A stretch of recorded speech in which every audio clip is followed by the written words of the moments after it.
Today I'm going to show you how to download Base44 files quickly and correctly. Just keep in mind that you need a premium subscription to use this export option, so if you don't have that plan yet, you'll need to upgrade first before following along. If this video helps, please hit like and subscribe for more simple software tutorials. Alright, let's jump right in. First, open the Base44 project that contains the files you want to download. Once the project is open, look at the top right corner of the screen and click the three dots menu. This opens the project options and gives you access to extra actions for that project. From the menu, click Export Project as Zip. This is the option that packages your entire project into a downloadable zip file. After that, a download prompt will appear.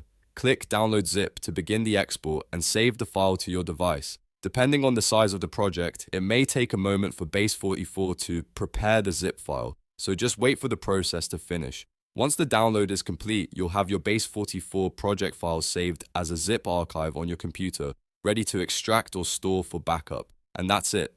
That's how to download Base44 files using the Export Project zip option. If this tutorial helped, don't forget to like the video, subscribe for more step-by-step guides, and I'll see you in the next one.